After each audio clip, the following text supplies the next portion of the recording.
So the other thing that happened yesterday, the defense gave up some big plays, and we'll get into the film breakdown of it next segment. But Rodney McLeod, the safety, talked about some of the communication issues on defense.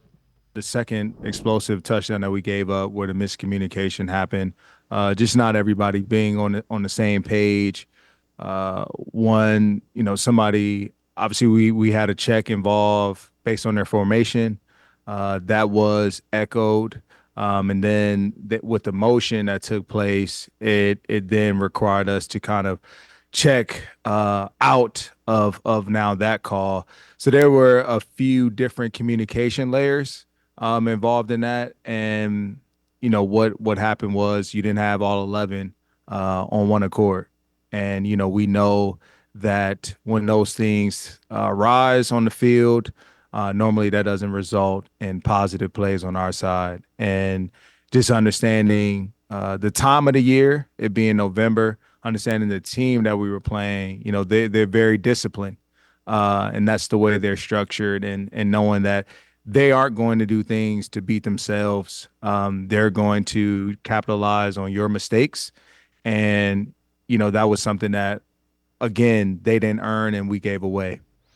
Yeah, and that in a nutshell is what swung that game. There were like 4 or 5 plays. You take them away, and that one comes down to the end. Can't take them away, and the Chargers made all of those plays.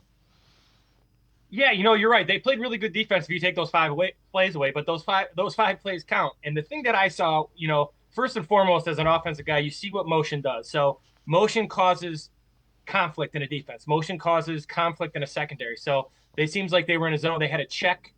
That second one, he's rolling to the middle of the field. Tells me the corner should have bailed to cover 3, which means each corner and the safety each have a third of the field. That check was not, whatever it is, the communication didn't happen. And that happens in football. And there's kind of the downfall of playing zone, right? If it's man, it's a little bit easier to bump man. When you're in zone and you have particular calls against formations, that's what teams will do. Teams will motion and get to what they make you make decisions and make you make adjustments. So again, communication was an issue. The first one I felt was a cover 2 show, and Thornhill got caught inside. Second one was, I believe that Ward should have been third, and I don't place blame on anybody except for the communication. And they're going to have to get that ironed out in practice. Similar things are happening, and they have to get fixed quickly.